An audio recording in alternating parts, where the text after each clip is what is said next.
Hi, Prashant sir. Hello, can you hear me? Is this Yes, we can hear you, sir. all right? Uh, so we have started. We have 30 people already joining us.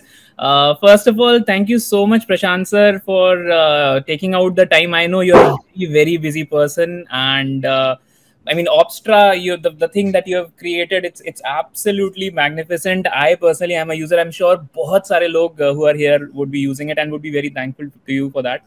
Sir तो besides thanks and of course जो आज का हमारा topic है market regimes and segment analysis, that is yet again something which is for every trader. You meet 1,000 people with 1,000 strategies, and then like who are new in the market, they often start with the thing कि यार ये strategy best है, ये strategy best है, but then uh, that's the most valid point, that nothing fits forever. And there's something that you have so kindly agreed to discuss it with us. I won't take any more time. You need no introduction at all. Please, sir, the stage is all yours, and we are here to learn from you, sir. Great.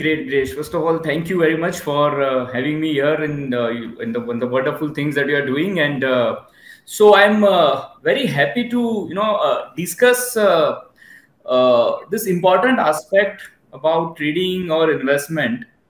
Generally, what happens, as you rightly said, people are interested in trading strategies. You know. There are different types of trading strategies, like people analyze price, they use indicators, they use combination of patterns, indicators, and there are so many things that they do, and they create trading strategies.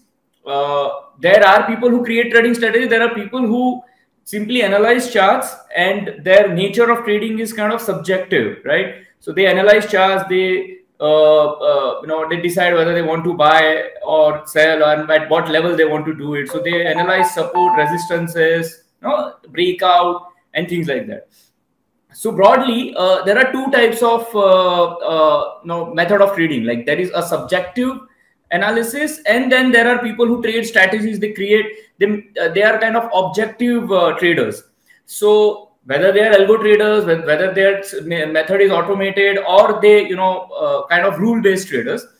But so broadly, we can divide people in these two categories. Now, when they are doing this, the majorly the focus is on price, how price is behaving, and when their buy or sell, those kind of conditions are qualified, or what, when they are triggered, they trade. My point is basically I have been practicing price action trading. Basically, I have done many things in related to when it comes to trading and investment, but my major focus has always been price. I have been a student of price action trading. I have done a lot of things around it. I mean, when we say price action, it's a very broad term, right? Because they say price is supreme. You should follow price. But basically, even when you follow price, the same price, people have different opinions, right? Because they look at price from different perspectives. Someone will look at a breakout when price is going up. Someone will find resistance there.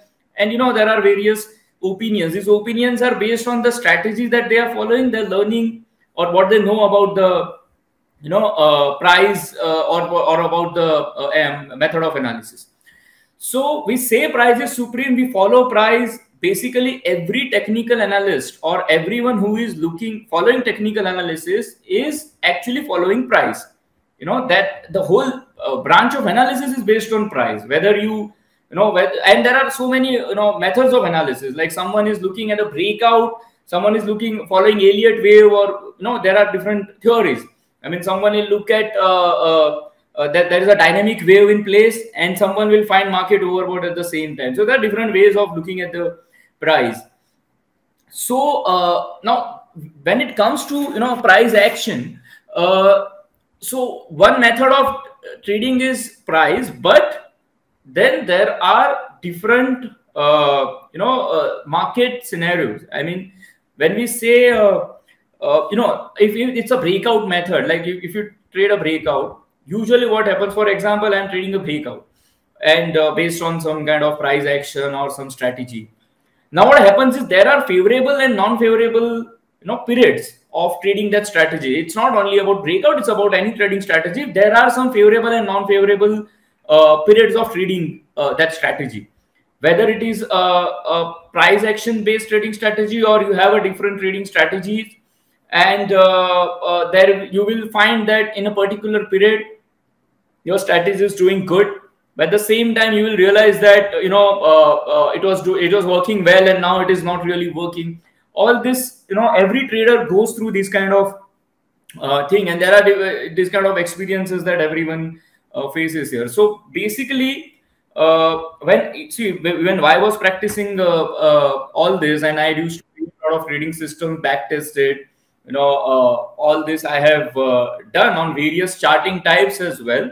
But I always realized that you should know when you should be active in terms of trading, when your trading strategy has a favorable period, and there are periods when this strategy will not work. मतलब कोई markets ऐसे होते हैं जहां पे आपकी trading strategy बहुत अच्छा परफॉर्म करती है, और कोई मार्केट ऐसे होते हैं जहां पे वो स्ट्रेटेजी अच्छे से नहीं वर्क कर रही है। तो ये हम हर कोई एक्सपीरियंस करता है, और ये प्राइमरी रीजन है कि बहुत सारी स्ट्रेटेजीज है market में available. There are so many things you will find on YouTube and social media, and there are so many trading strategies. लेकिन कोई भी आपको कंसिस्टेंटली कोई स्ट्रेटेजी फॉलो करते हुए, मतलब कम लोग मिलेंगे जो कोई पर्टिकुलर स्ट्रेटेजी कंसिस्टेंटली फॉलो कर रहे हैं। और आप हर ट्रेडर ने ये एक्सपीरियंस भी किया होगा, ट्रेडिंग तो सीखे हैं, लेकिन when you actually go and implement it, you will find के देयर आर मार्केट में कभी वो चलता है एंड सडनली स्टॉप्स वर्किंग। तो आपको कैसे डाउट आता है कि स्ट्रेटेजी वर्क भी हो रही है नहीं, मुझे ठीक से पता भी है या नहीं, शायद मैं उसको अच्छे से एग्जीक्यूट नहीं कर पा रहा हूं, एंड सो ऑन। तो होता क्या है, ये सब में इंपॉर्टेंट है कि आपको जो मार्केट का जो सिचुएशन है, जो फेज है, जिसको हम कहते हैं टेक्निकली मार्केट रिजाइम, या मार्केट में कब काम करना चाहिए, कब नहीं करना चाहिए, कैसे करना चाहिए और कहां करना चाहिए। मतलब ये एक तरह से 3 इंपॉर्टेंट क्वेश्चंस है जो हर ट्रेडर के लिए होते हैं। फर्स्ट, कैसे काम करना चाहिए, दूसरा कौन से स्टॉक्स में, कौन से सेगमेंट्स में कहां पे करना चाहिए, और तीसरा होता है कब करना चाहिए, how to trade, when to trade and what to trade. तो दीज 3 आर इंपॉर्टेंट क्वेश्चंस। अब हाउ टू ट्रेड या कैसे करना चाहिए, उसके लिए there is a price action. I mean, so there are so many trading strategies. वो segment को मैं टच नहीं कर रहा हूं बिकॉज आई मीन वो एक तरह से वो बहुत लोगों को पता भी होता है, that's not really a big problem. लेकिन जो बाकी दोनों इंपॉर्टेंट चीजें हैं कि कहां करना चाहिए, व्हाट टू ट्रेड, और एक होता है कब करना चाहिए। तो इसके ऊपर थोड़ा सा डिस्कशन आज करते हैं, एंड दिस रिक्वायर्स मार्केट का segment analysis, regime analysis, market phase analysis. मतलब how is market actually behaving, what is the situation of the market. तो इसके लिए कुछ टेक्निक्स है जो बहुत सिंपल है, and that I will explain today. और ये आप समझ लो, ये टेक्निक जो है एक तरह से ये भी ओवर अ टाइम काफी इवॉल्व हुई है, और मैंने भी इसको बहुत तरीके से इसको सिंप्लीफाई करने की कोशिश की है, and what I am discussing today is a very simple version of it. So I will quickly share my screen, just a moment. Yes, sir.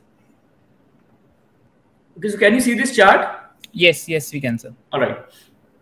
So this is basically a simple price chart, candlestick chart of ये Nifty 500 index का है.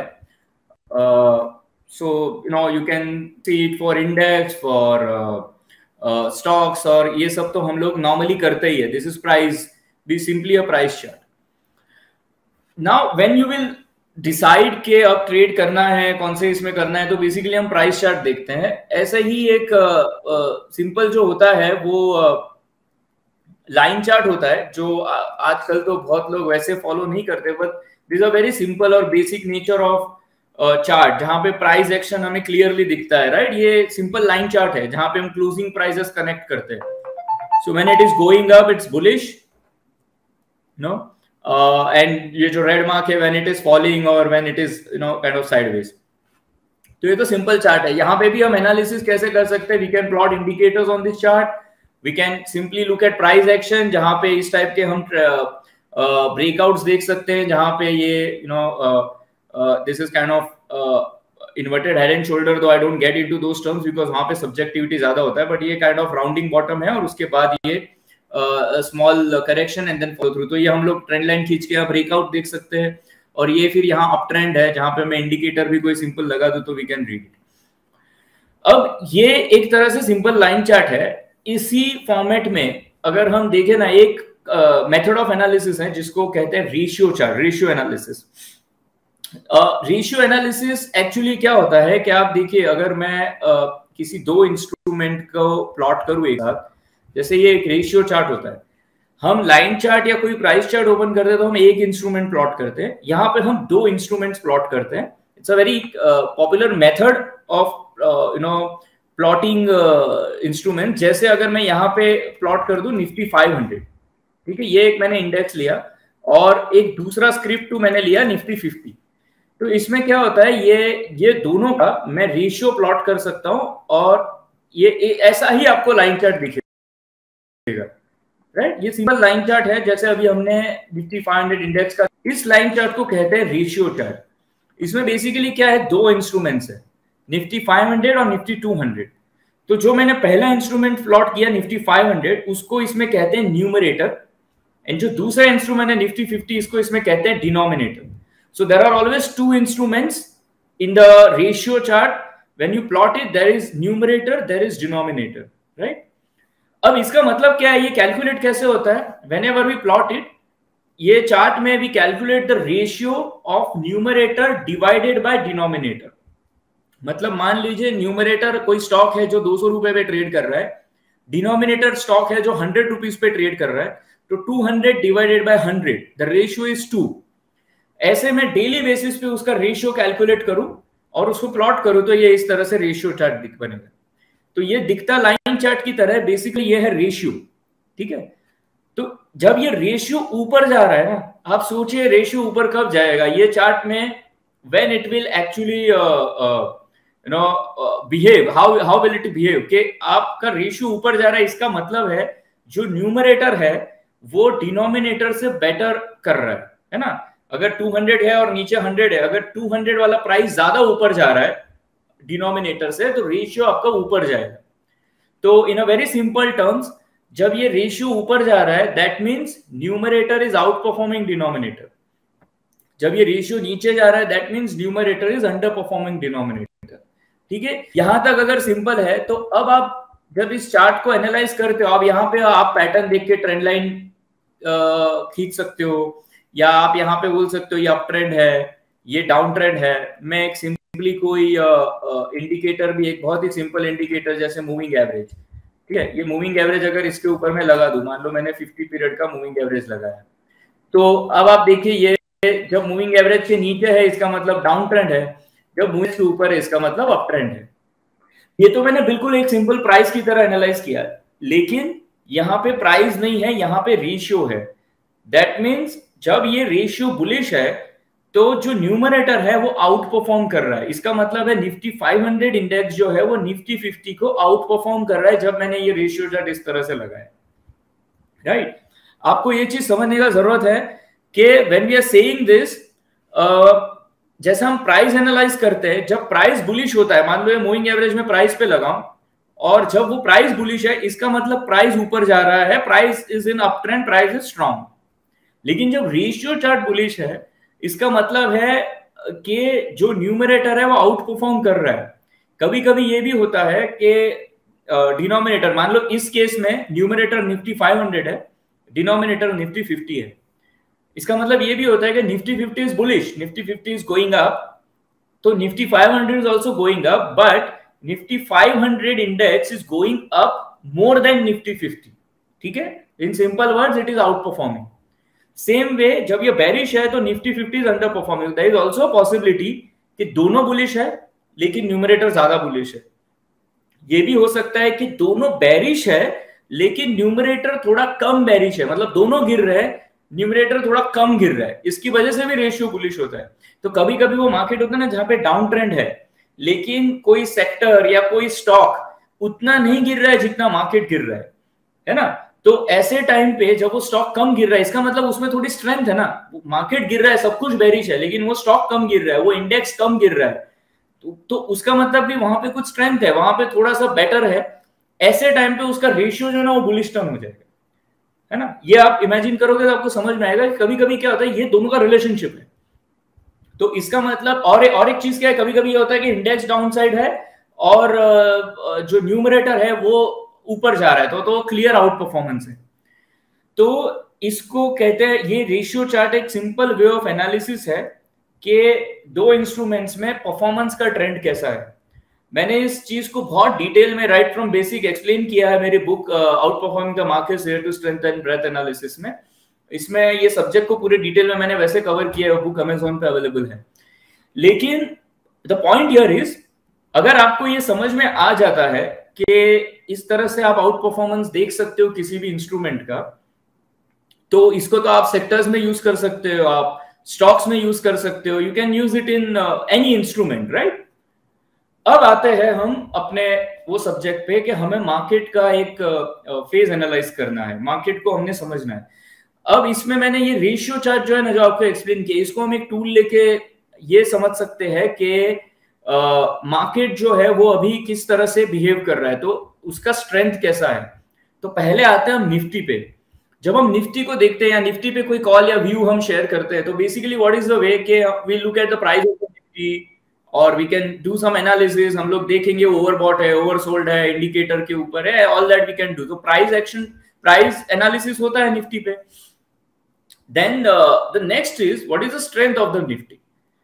तो क्या होता है कि broadly there are different asset classes जहां पे फंड्स मूव होते हैं, जैसे इक्विटी है, बॉन्ड्स है, कमोडिटीज है, करेंसी है। तो ये मेजरली एसेट क्लासेस है जहां पे फंड्स मूव होते हैं। मतलब अगर आप थिंक फ्रॉम द पर्सपेक्टिव के हेज फंड है या एक फंड है जिसको पैसा डालना है, इन्वेस्टर्स ने उनको पैसा दिया, उनको तो पैसा डाल के अपना रिटर्न जनरेट करना है।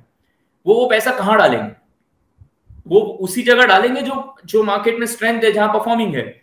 वो इक्विटी में डालेंगे, इक्विटी परफॉर्म कर रहा है। तो अगर वो उनको लग रहा है equity is not doing good या यहाँ पे कुछ कंसर्न्स है, तो वो इक्विटी से निकालेंगे, वो सेफ असेट्स में डालेंगे, जैसे बॉन्ड्स में इन्वेस्ट करेंगे या गोल्ड में इन्वेस्ट करेंगे, थोड़ा सेफ है, और या करेंसी में। तो यहाँ पे ये इन्वेस्टमेंट कहाँ होगा, इसका एक मेजर एनालिसिस हो सकता है जिसमें कुछ कंसर्न्स होते हैं। मतलब हर कंट्री स्पेसिफिक चीजें अलग हो सकती है, कुछ ग्लोबल ट्रेंड्स होते हैं, कुछ डेटा, कुछ होता है कंट्री का इंटरेस्ट रेट या वहां का इन्फ्लेशन, उस बेसिस पे भी काफी चीजें होती है। तो based on that asset classes के बीच में रिलेशनशिप होता है। इसके लिए एक बहुत अच्छा बुक है जो मैं हमेशा रेकमेंड करता हूँ, जॉन मर्फी का एक बुक है इंटर मार्केट एनालिसिस। उसमें उन्होंने इन चीजों को थोड़ा सा अच्छे से, ये कुछ फंडामेंटल एस्पेक्ट्स होते हैं मैक्रो इकोनॉमिक्स को लेके, उसको लेके इनके रिलेशनशिप्स भी एक्सप्लेन किए कि देयर इज, जो इंटरेस्ट रेट होता है वो सेंटर फैक्टर होता है, और कमोडिटी और इक्विटी के बीच में कैसा रिलेशनशिप होता है एंड ऑल दैट। तो अभी हम वहां पे नहीं जाते, लेकिन उसमें भी उन्होंने रेशियो चार्ट यूज किए। तो ये हम बहुत, जब इसको बहुत हम सिंपल तरीके से जब एनालाइज कर सकते हैं, उस चीज को एड्रेस कर सकते हैं, तो लेट्स डू इट। तो वो सारी चीजों को देखने का एक सिंपल तरीका है रेशियो। तो जैसे मैंने बोला 4 असेट क्लासेस, इन चारों असेट क्लासेस को हम रेशियो चार्ट में प्लॉट कर सकते हैं। अब ये रेशियो चार्ट के लिए हमने एक मूविंग एवरेज प्लॉट किया। इसके लिए है ना एक जो इंडिकेटर है जो बहुत हम लोगों ने क्रिएट किया था। It's a very simple concept, लेकिन बहुत इंटरेस्टिंग है, जो हम लोग बहुत बार ट्रेंड फॉलोइंग के लिए यूज करते हैं। इसको भी कॉल मस्ट। तो मस्ट का मतलब क्या है, जैसे एक होता है ना मूविंग एवरेज, है ना। तो moving average is kind of aggressive indicator, थोड़ा फास्ट मूव करता है। उसके साथ एक दूसरा इंडिकेटर होता है सुपर ट्रेंड। तो सुपर ट्रेंड कैसा है कि वो थोड़ा सा स्लो है। सुपर ट्रेंड में एक वोलेटिलिटी फैक्टर होता है, दैट इज ETR। तो वो क्या करता है कि वोलेटिलिटी भी देखता है इंडेक्स का, और अकॉर्डिंगली ट्रेंड को थोड़ा सा वो थोड़ा दूर होता है प्राइस से, थोड़ा सा कंजर्वेटिव और स्लो मूविंग है, लेकिन at the same time it's a very effective indicator. तो मूविंग एवरेज सिर्फ प्राइस कंसीडर करता है, सुपर ट्रेंड ETR भी कंसीडर करता है, और प्राइस के लिए थोड़ा स्लो मूविंग। तो we use combination of both this and we made it a crowd. तो हम उसको बोलते हैं must indicator. MA stands for moving average, HC stands for super trend. तो इस पे मैं ये मस्त इंडिकेटर अगर मैं लगा दूं सिंपल, मैंने ये इस तरह से, उसका ये क्लाउड है ये दोनों का, right. So when price is above this cloud, it's a totally bullish, in a bullish space, और when it is below cloud it's bearish. It's a very simple indicator. तो ये मैंने रेशियो चार्ट के ऊपर लगाया। अब गो बैक टू दैट कि हम लोग अगर असेट क्लासेस को एनालाइज करना है, आप देखिए ये एक यहाँ पे टेम्पलेट सेव किया है जिसको मैं मतलब ये मैं आपको बता रहा हूँ इसको करते कैसे हैं। जैसे आप देखिए यहाँ पे ये 4 चार्ट्स आपको दिख रहे हैं। ये जो पहला चार्ट है ना, ये सिंपल निफ्टी है, निफ्टी का लाइन चार्ट है, right. The second chart is Nifty GS composite versus Nifty 50। तो जीएस कंपोजिट है ना, एक बॉन्ड्स का इंडेक्स है। आई मीन जो इंडियन गवर्नमेंट सिक्योरिटीज का जो बॉन्ड्स होता है पूरा, अब आप 10 ईयर ले लो, आप अलग अलग बॉन्ड्स है विद अलग अलग कूपन रेट्स, तो ये सबका एक इंडेक्स अवेलेबल है, that is GS composite, a very useful instrument.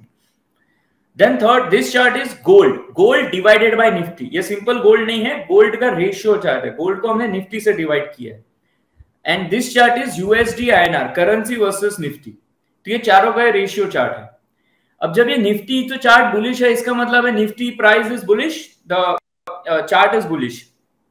ये chart when we see bonds divided by Nifty, ये रेशियो चार्ट है। When this chart is bullish, that means bonds index is out performing Nifty, मतलब out performance जो है bonds में आ रहा है। We should be careful in Nifty, है ना, निफ्टी अंडर परफॉर्मिंग।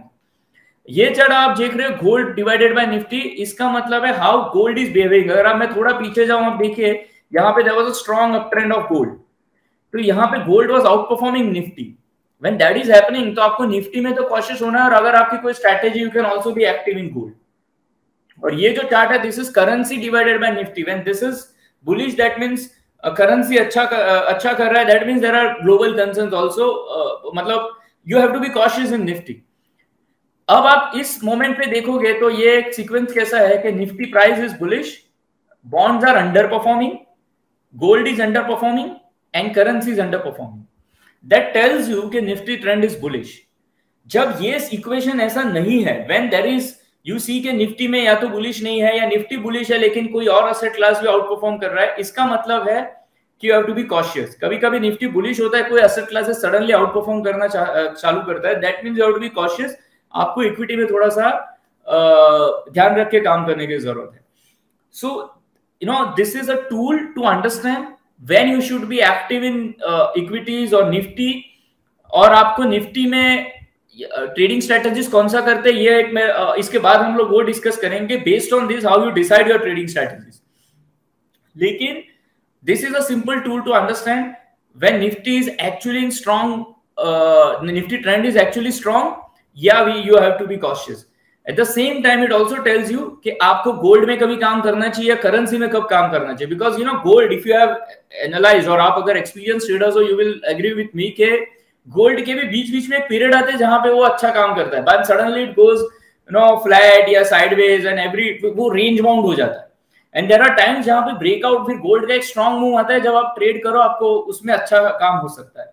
तो when you should be active in gold और commodities, when you should be active in currency, तो ratio chart is the answer to that. तो I hope यहाँ तक पहले सबको समझ आया है, and if there are any questions I can first take, and then उसके बाद हम लोग आगे strategies discuss कर सकते। This was all, I think, very clear, sir. हमारे पास comments भी हैं, अपर्णा जी का है, thanks for the excellent explanation, very useful. ऐसे ही पॉइंट एंड फिगर चार्ट्स हैं, उन्होंने भी आपकी बुक के बारे में कॉम्प्लीमेंट दिया है, बहुत ही अच्छी है, and very interesting tools Dheeraj sir ने बोला है। So I think so far we are clear. And Aparna ji ने भी जो कमेंट था उसमें बोला था कि please inform how to identify when will it change up down, that was one question that was asked. So yeah, so that was covered already in the explanation, I think, after that. Great. So if people are clear till now, तो उसके आगे हम थोड़ा सा और discussion करते हैं। Yes. Share my screen again. So yeah, so we have discussed how you can analyze Nifty, yeah, the trend, the strength of the trend in Nifty using this very simple tool. अच्छा, आप एक और बात समझ लो, when you are using this, basically you are looking at many other factors also. मतलब इसके पीछे hidden थोड़ा सा macro analysis भी कर ले रहे हो, and then you are doing lot of other things with this simple tool. I have used must indicator. You can also use kind of price analysis here. You can use some other indicator also, but this has been my favorite setup, and this really does well. Of course, I have written books on point and figure, Renko. I'll look at point and figure charts for this method, so I'll touch that aspect also. but let's keep it for very simple for now कि ये एक ratio chart है and here how you can find nifty here. Sorry, you can find trend of nifty. Now when you identify trend of nifty, let's say for now it is bullish. Now the next question is, okay चलो equity में करते हैं, what should be my trading strategy and what are the segments, sector, stocks, how do I identify stocks, which stocks I should trade in, you know, which are the sectors, how do I identify that? So you can of course use this ratio chart for all types of instruments. You can also identify ratio stocks using this ratio chart, or you know you can identify sectors also. तो जब Nifty में when we talk, there are major you know segments. तो Nifty कैसे break करते हैं पता है? पहले होता है निफ्टी 50, you know, निफ्टी के 50 stocks. We look at nifty when we say the nifty for us is the average of 50 stocks in nifty 50. Basically there are other segments, जैसे there is mid cap. The nifty 50 is majorly let's say front line. Then there are mid caps, there are small caps, there are you know micro caps. तो अलग अलग type के stocks है and within that there are sectors, सब sectors, ये तरीके से पूरा एक अलग सेगमेंट्स है. एंड इफ यू नो कि कौन से सेगमेंट में कब एक्टिव होना है, तो दैट हेल्प्स यू इन अ वे कि आपको कब फोकस करना है. होता क्या है आपको पता है कि बहुत सारे ट्रेडर्स भी ये उन्होंने कभी एक्सपीरियंस किया होगा, फ्रंट लाइन पे फोकस करते हैं, मिड कैप चल रहा है, मिड कैप पे आते हैं तो सडनली वो स्टॉप हो गए और फ्रंट लाइन चल रहा है, या कभी स्मॉल कैप ट्रेंड करे और मेरे पोर्टफोलियो में स्मॉल कैप है ही नहीं. अच्छा मैं स्मॉल में लेग पे बैठ गया, I invested in mid cap small cap और मार्केट वहां से रिवर्स हो गया और अब मैं पोर्टफोलियो में वो स्टॉक्स लेके बैठा हूं and I don't know what to do with them now, और स्टक हो गए उसके साथ. तो मेजर प्रॉब्लम है ना. इसीलिए बहुत बार ये होता है ना कि मार्केट्स रिकवर हो जाते हैं, पोर्टफोलियो रिकवर्स होते नहीं.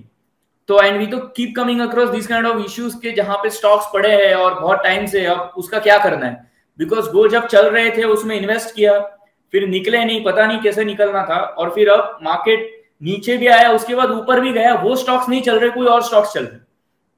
तो ये सब होते रहता है इन्वेस्टर्स के साथ, and that is why portfolios don't perform.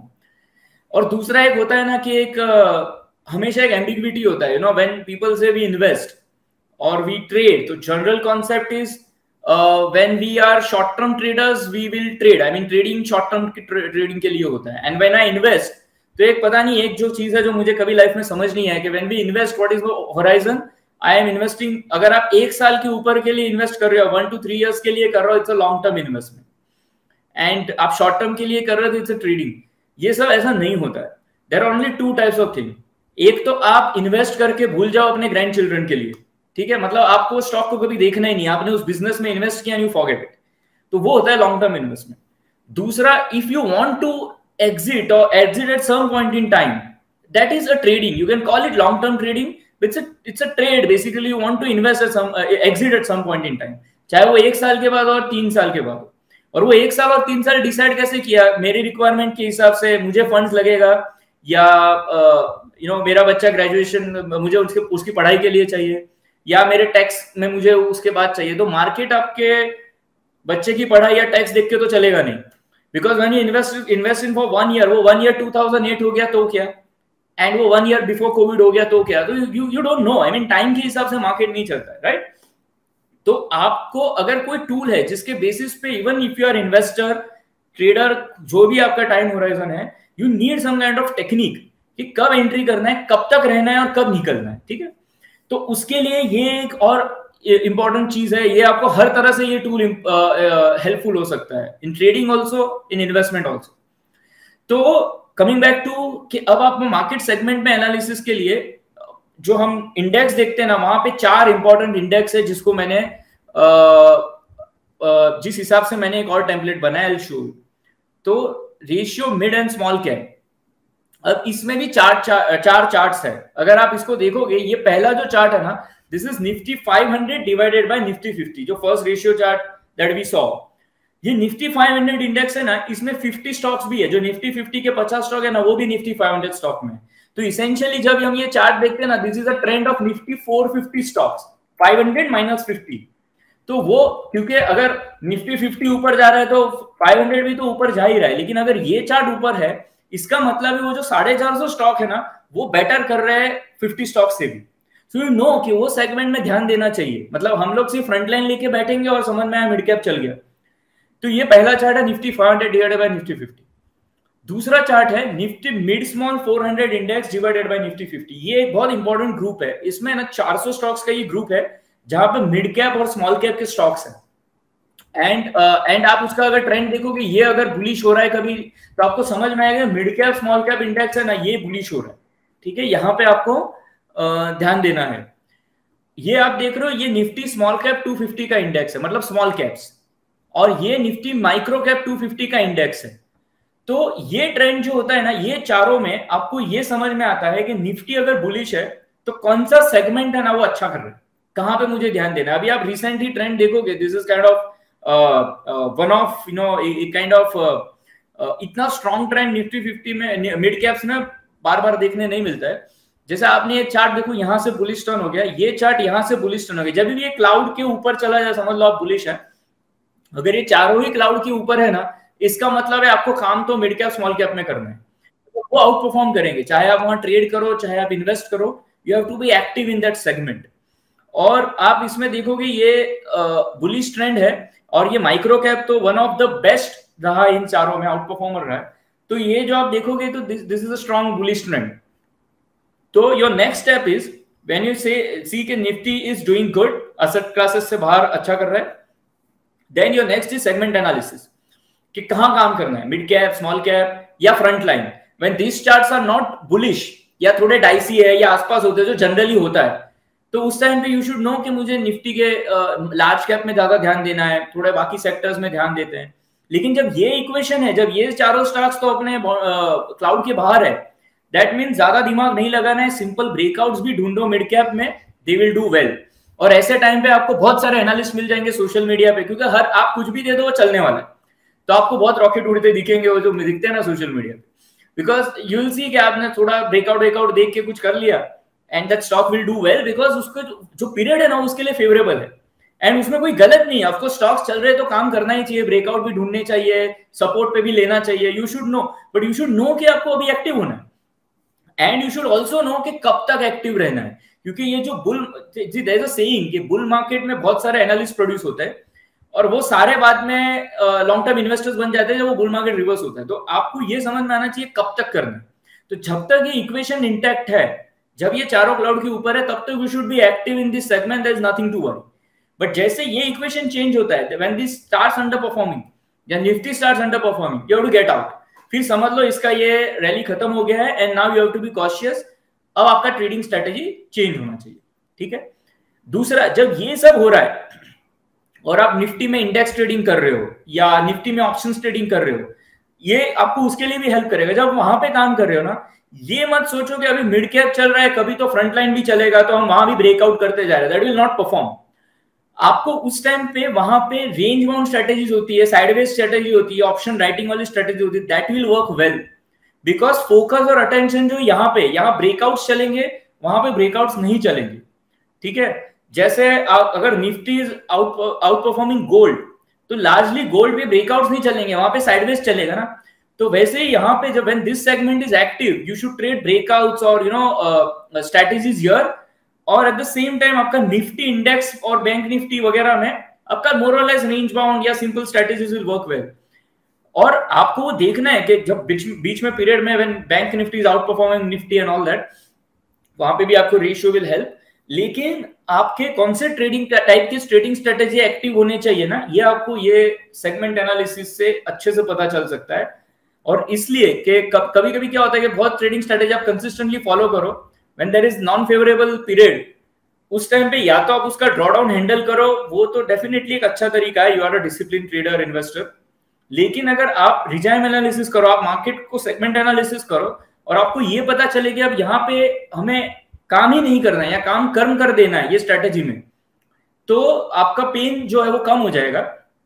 तो ये स्ट्रेटेजी जैसे ही अंडर परफॉर्म स्टार्ट करे, आपको मिड कैप में ब्रेकआउट ट्रेड करने बंद कर देने, फिर आपको देखना है निफ्टी हो सकता है फ्रंट लाइन परफॉर्म करना स्टार्ट कर दे, फिर वहां पे ब्रेकआउट ट्रेड करो, फिर निफ्टी में you can trade breakout.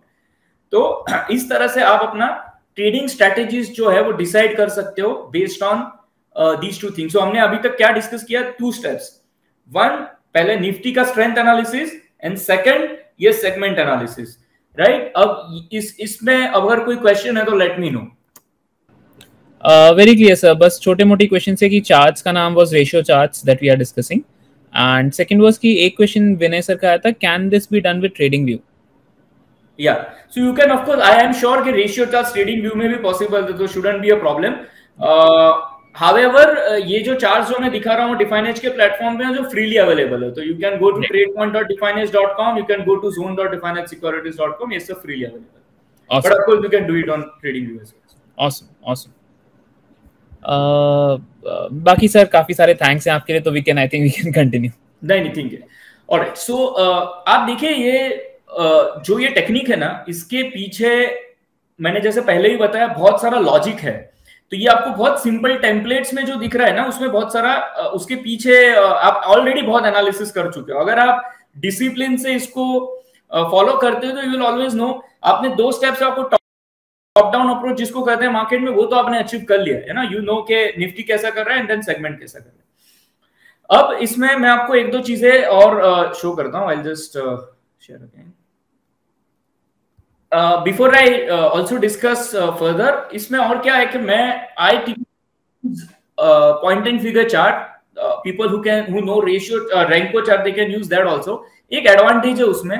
What happens, ये जो लाइन है ना, इसमें जैसे ये डाउन है, डाउन ट्रेंड है और ये अप ट्रेंड है, ये जो छोटे स्विंग्स होते हैं ना, पॉइंट एंड फिगर चार्ट में क्या होता है कि you have a column of x and column of, वो स्विंग का चार्ट हो जाता है।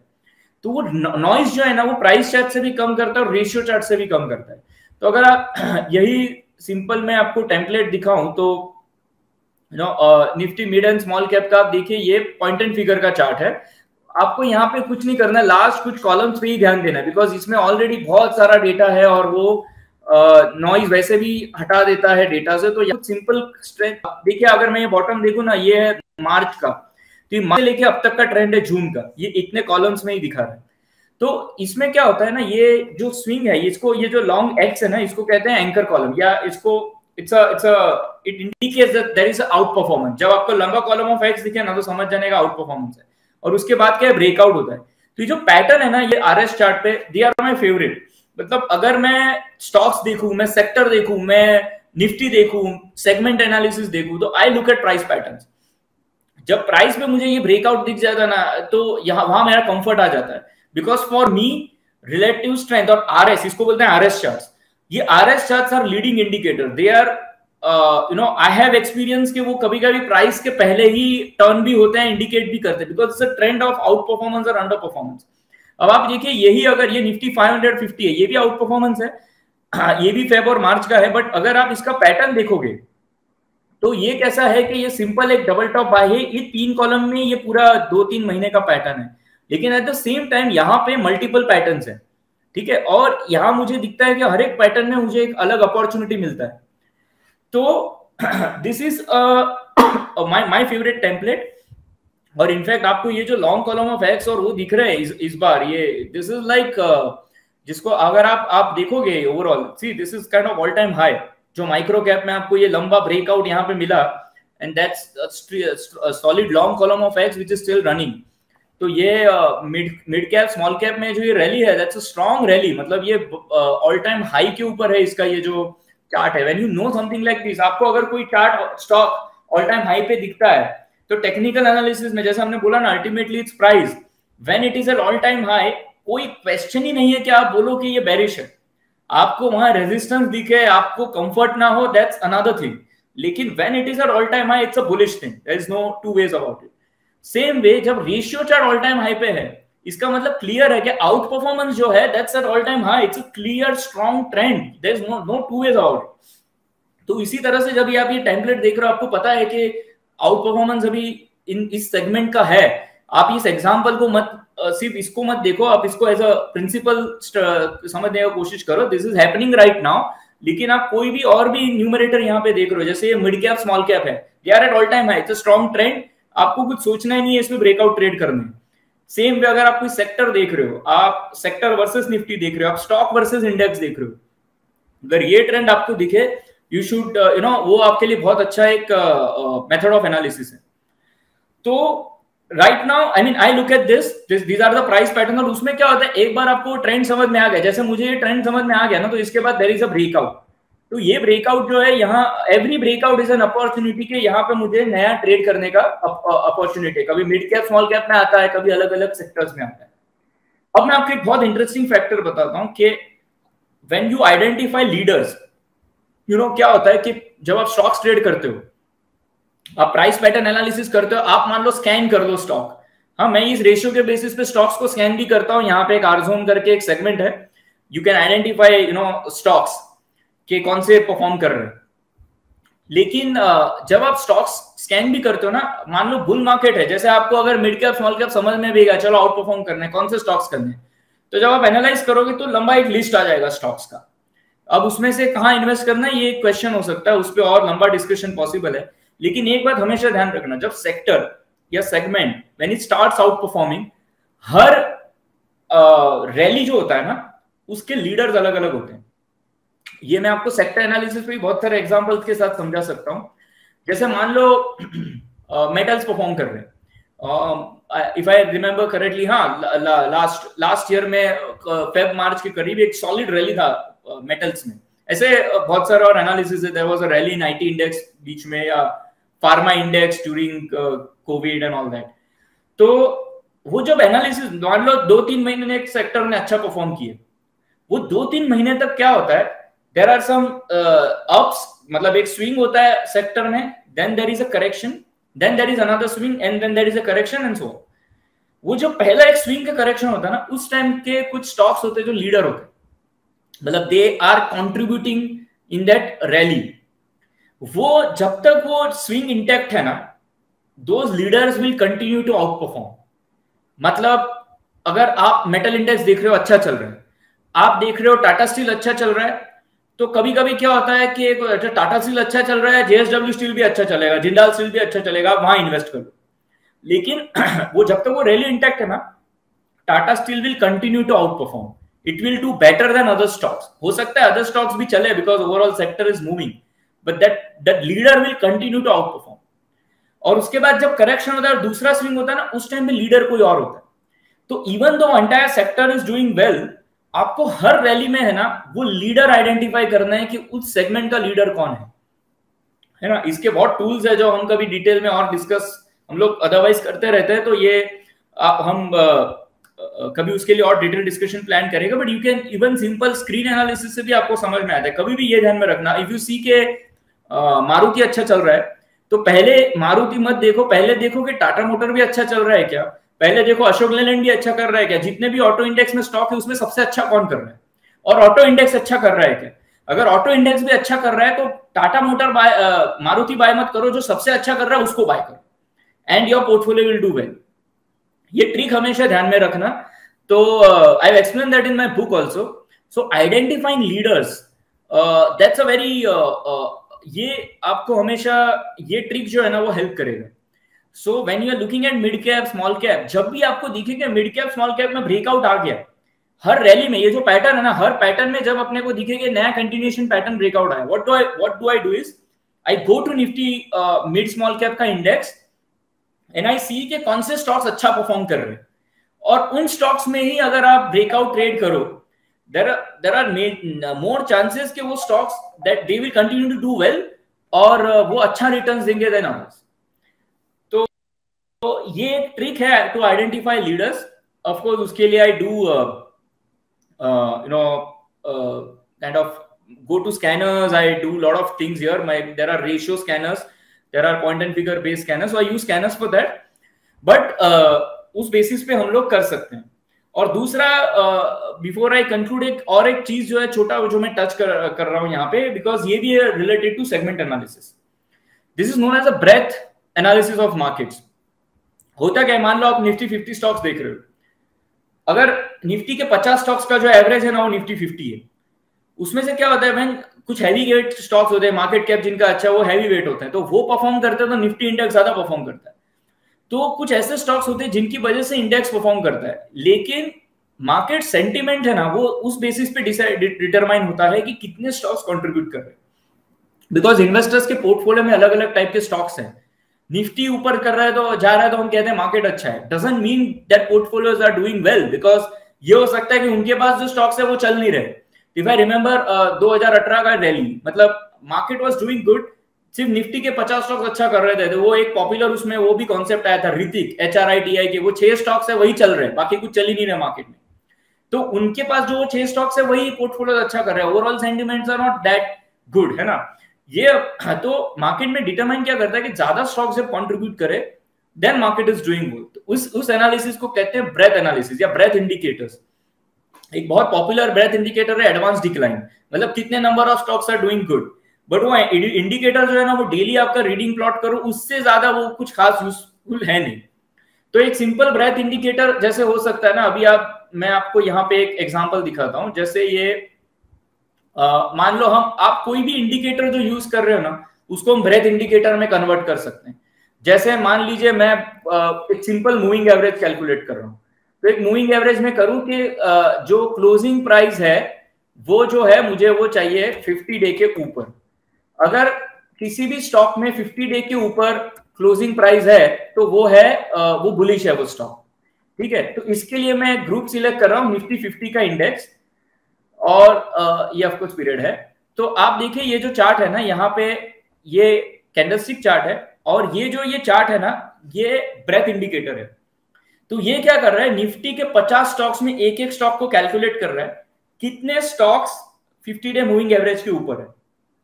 अगर 50 में से 25 stocks are above moving average और बुलिश, तो इस इंडिकेटर का रीडिंग हो गया 50%। सिंपल। तो अगर ये इंडिकेटर का रीडिंग है, लेट्स से अभी ये इंडिकेटर का रीडिंग है 84%, मतलब 84% stocks in Nifty 50 are above 50 period moving average.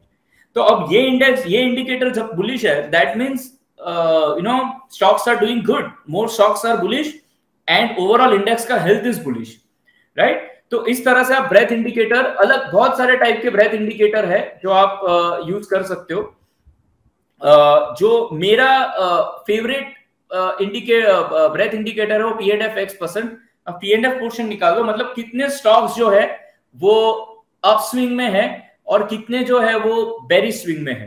तो this indicator is my favourite indicator. ये होना चाहिए हमेशा बुलिश और राइजिंग, और it should be above 50 when you are trading के पर्सपेक्टिव। यहाँ पे एक और अच्छा एक जोन होता है जो ओवरबॉट जोन होता है, लेकिन ये थोड़ा सा डिटेल एनालिसिस लगेगा, वो कभी हम और करेंगे। बट अगर आपका ब्रेथ इंडिकेटर भी बुलिश है, दैट मींस आपका सिर्फ इंडेक्स बुलिश नहीं है, स्टॉक्स भी परफॉर्म कर, मार्केट का सेंटीमेंट जो है वो बहुत अच्छा है। तो आपको मैं अगर सिंपली और एक दिखा दूं, जैसे हमने बात किया कि निफ्टी में मिड कैप अच्छा कर रहे हैं और माइक्रो कैप अच्छा कर रहे हैं। तो ये माइक्रो कैप 250 स्टॉक्स का अगर मैं ब्रेथ इंडिकेटर कैलकुलेट करूं तो क्या करता है, 250 स्टॉक्स का एक value and it goes back in history and calculates for each day, और उसका एक चार्ट प्लॉट होता है। तो ये उसका ब्रेथ इंडिकेटर का ट्रेंड है। अब अगर आप देख रहे हो कि इट इज स्टिल 67%, मतलब ऑलमोस्ट 70% स्टॉक्स आर बुलिश और they are in uptrend. तो ये इंडिकेटर जब बेरिश से जब वो बुलिश स्टार्ट हो जाए, मतलब ये जो आप लाइन देख रहे हो अबाउट 25, मतलब अबाउट 25% के ऊपर जब ये इंडिकेटर निकल जाए, तो that means it is turning bullish and you should look at, you should invest in that. मतलब जो सेंटीमेंट्स है वो बुलिश हो रहा है बिकॉज ज्यादा number of stocks are contributing. अभी 70% stocks in that index are contributing. यहाँ पे बीच में एक टाइम आया था ऑलमोस्ट 90% स्टॉक्स वर बुलिश। तो ये एक ब्रेथ इंडिकेटर भी एक सेंटीमेंट एनालिसिस की तरह से आपको, इट इज लाइक कौन से कितने स्टॉक्स परफॉर्म कर रहे हैं वो एक आपको दिखा रहा है। तो ये मैंने आपके साथ दो टेक्निक्स यूज किया, रिलेटिव स्ट्रेंथ और ब्रेथ। ये मैंने आपको एक थोड़ा सा आइडिया दिया कि हाउ दिस कैन हेल्प। ये 2 या 3 स्टेप्स से एटलीस्ट यू नो कि कौन से सेगमेंट्स में काम करना है। फिर देयर आर टेक्निक्स, उसमें से आप स्टॉक्स कैसे आइडेंटिफाई कर सकते हो, कौन से पैटर्न्स आप उसमें अपने ट्रेडिंग स्ट्रेटेजीज प्लॉट कर सकते हो। 2 चीजें ध्यान रखना, जब वो सेगमेंट आउट परफॉर्म कर रहा है तब वहां पे ब्रेकआउट ट्रेडिंग टेक्निक्स आपको करनी है। जब वो सेगमेंट आउट परफॉर्म नहीं कर रहा है तो आपका ब्रेकआउट वहां पे वर्क करने का जो ओवरऑल जो रेशियो होता है, परफॉर्मेंस होता है, वो उतना इंकरेजिंग नहीं होता है उस टाइम पे। So this is what I wanted to discuss. I hope आपको ये थोड़ा यूजफुल लगा होगा, और if there are any questions I can. Yes, that was absolutely brilliant, sir. Sir, इसमें मेरे को एक डाउट है. So I very well understood कि ठीक है, we can understand कि कौन सा सेक्टर आउट परफॉर्म कर रहा है, and then go there, invest or trade, and accordingly we'll get better returns उसमें. Do you also sometimes figure out mean reversion इसमें कि अगर बहुत ही ज्यादा, because we are talking about a ratio now, which eventually वो एक divergence उसमें आता जा रहा है, तो डू यू समटाइम्स फील कि अभी बहुत ज्यादा डाइवर्जेंस आ गया है, ये रेशियो में बहुत ज्यादा बुलिश हो गया, एंड देन थोड़ा करेक्शन की पॉसिबिलिटी बनेगी? If so, if you can expand a little on that, sir. This is a very good question. देखिए मैं इसमें कैसे यूज करता हूँ. बिकॉज जब वो आउट परफॉर्मेंस है ना, और जब वो ब्रेकआउट है, सबसे बड़ा डायलेमा कहाँ होता है, सबसे बड़ा कंफ्यूजन कहाँ होता है किसी भी ट्रेडर के लिए, कि आई फाउंड अ ब्रेकआउट. अब मुझे दिख रहा है कि लेफ्ट में रेजिस्टेंस भी है. So I will always be remain confuse कि मैं ट्रेड करूं, मैं ट्रेड में बना रहा हूं, या यहां से मैं रिवर्स हो जाऊं, या व्हाट डू आई डू, है ना. और इसी बेसिस पे क्या होता है कि बहुत बार हम अच्छे ट्रेड्स राइड नहीं कर पाते, बिकॉज उस टाइम हम रेजिस्टेंस देखते हैं और बाद में वो चल जाता है, तो चार्ट पे दिखता है यार वो कहां से कहां चला गया और मैं उसमें नहीं था. तो ये जो क्वेश्चन होता है, और eight the same time resistance को पूरी तरह इग्नोर करना भी कभी कभी ये होता है कि अच्छे इंडिकेशंस होते हैं and then you miss them. तो उसके लिए ना आई यूज ब्रेथ एनालिसिस. मेरे हिसाब से breadth indicator is extremely useful. Trick क्या है कि जैसे वो सेगमेंट आउट परफॉर्म करने लगे ना, उसके बाद जो ब्रेथ इंडिकेटर है ना वो ओवरबॉट जोन में चला जाता है. मतलब 80%, मतलब क्या है, अबाउ 80% स्टॉक्स आर परफॉर्मिंग. अब मार्केट का नेचर कैसा होता है कि सब कुछ एक साथ कितने टाइम तक चलेगा ना, there will be some kind of exhaustion. Exhaustion का मतलब पूरा रिवर्सल नहीं है, हो सकता है थोड़ा सा टाइम साइडवेज हो जाए, थोड़ा कंसोलिडेट हो जाए, कुछ सेशंस में करेक्ट हो and then it can go up. तो जब वो करेक्ट होगा तो breadth will again come down, कुछ स्टॉक्स करेक्ट हो जाएंगे. तो when I see breadth at overbought like 75-80% के ऊपर हो गया, एक हिट आ गया, then go slow, then you can book profits, or then you can just be थोड़ा सा breath को cool off होने दो, and then you can buy again. Doesn't mean segment will start underperforming, segment is still doing good, but आप थोड़ा सा profit booking करके then wait for the next breakout. तो ऐसे टाइम अच्छा रिवर्स नहीं करना है, as long as it is outperforming you will not short it, ठीक है. बट जब वो आउट परफॉर्मेंस है and then breadth is exhaustion आपको शो कर रहा है, गो स्लो. उसके बाद जब थोड़ा सा करेक्ट हो जाए you can again trade next breakout. इससे क्या होता है कि आप जो वो एग्जॉशन वाली मार्केट में है ना, आप वहां पे थोड़ा सा बाहर हो जाते हैं. बिकॉज ये भी बहुत बार एक्सपीरियंस से मैंने देखा है कि जब सब कुछ बुलिश है ना, वो भी डेंजरस हो जाता है कभी कभी, and then sudden solid reversal जाता है, you don't even get time to exit. So resistances तब देखना है जब ब्रेथ ओवरबॉट है. Right, right. awesome. This was absolutely brilliant, sir. मतलब एक बहुत ही नया perspective. Of course, I am very new to markets. हमारे listeners भी I'm sure बहुत होंगे. But we मतलब we in and out, day in and day out, we talk about the markets. But having a look at it from the segments and the ratio in such a precise mathematical way, कि yes, that gives you a confidence कि what you're doing, even if you're following one strategy or multiple strategies, it can give you a confidence that you're doing it right or not. So and it's correct. It's the beauty, it's very quantitative. It's not कि intuitive. There's a feel to it. It's also mathematically precise कि ये ratio है and इसका हम लोग देख रहे हैं कि एक bullish है, तो it's continuing, the trend is continuing. So that's amazing. या एंड आपने ये जो बोला ना, यही एक चीज है जिसको मैं बहुत प्रैक्टिस करता हूँ कि आपने बोला कि ये मैथमेटिकल है और ये आपको इसमें एनालिसिस वाला पार्ट नहीं है. इवन आज जितने लोग इसको सुन रहे हैं, they can actually start practising it from tomorrow. इसमें कोई स्किल्स आपको नहीं एक्वायर करना है कि मुझे पैटर्न समझ आया कि नहीं आया. तो मैं हमेशा ट्रेडिंग में ये कोशिश करता हूँ कि उसको जितना हो सके ऑब्जेक्टिव करो, so that you can actually go and do it. नहीं तो फिर आप उसी में रह जाते हो कि यार ये था या नहीं था, इसमें होना चाहिए, करूं क्या नहीं करूं. सो सिंपल करो एंड ऑब्जेक्टिव कर लो, लाइफ इजी होता है trading. Right, absolutely. And sir बहुत सारे कॉम्प्लीमेंट्स हैं कि आपका skills of course technical analysis तो है ही, but you simplify things very beautifully. And मतलब one of the best mentors, I think 3-4 comments है हम लोग के पास कि you are one of the best mentors out there ever. So first of all, thank you so much for taking out time and explaining all of this to us. And I also want a promise from you कि आप फिर से थोड़ा सा time और निकालोगे. And there is this, I am sure we have not even covered 10% of what you teach us. So Yes. Please do make some more time, and we'd love to learn so much more from you, sir. Sure. Thank you very much. And सारे audiences के लिए भी you guys have been very kind and I know I really totally loved it. हम लोग next time वापस बात करेंगे और topic पे and there are so many things to discuss ये सारे पे. The point is पूरी दुनिया प्राइस देख रही है, आप 360 डिग्री व्यू लो, आपका एज जो है मार्केट में वो बहुत इंप्रूव हो जाएगा, आपका एक अलग पर्सपेक्टिव होगा ट्रेड करने का, कॉन्फिडेंस और कन्विक्शन भी इंप्रूव हो जाएगा. Right. Awesome. Thank you so much again, sir. Thank you so much. Thank you everybody.